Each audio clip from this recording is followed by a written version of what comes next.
तुहर वीडियो तरानी हो बवाल कोइले बा, सारा लइकन के तब बुरा हाल कोइले बा। रोज करेलू सिंगार तुहर ना खड़ा हजार, तोके देखी देखी दिले हमार धड़के।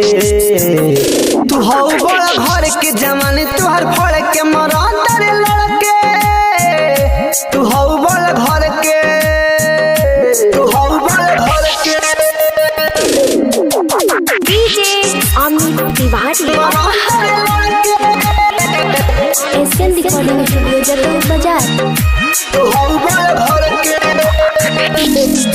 भइल तोहरो दीवाना ई जहान रनिया, कबले हमरो पुरैबू अरमान धनिया। भइल तोहरे दीवाना ई जहान रनिया, कब हमरो पुरैबू अरमान धनिया। ना कर तू इनकार मानवतिया हमारे तहार रूपावा तरानी चम चम के।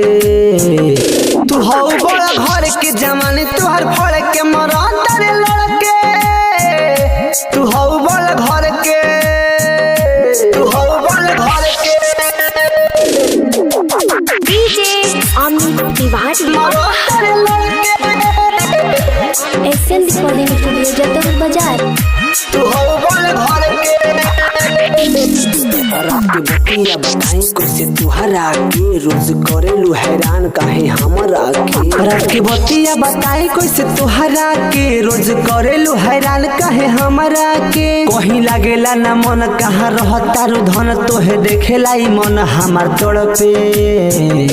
तू हो बड़ा घर के जमाने तुहर फड़ के मरा तारे लड़के।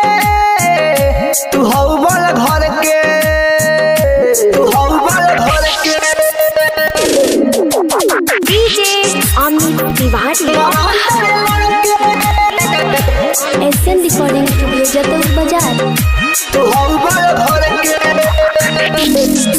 रघुनंदन से करेलू तू बात गोरी हो, उदे भान के देखेलू अवकात गोरी हो। रघुनंदन से करेलू तू बात गोरी हो, उदे भान के देखेलू अवकात गोरी हो। टूटल दिलावा हमारे भइल टुकड़ा हजारे, अब देखिए के हट जाई फरके।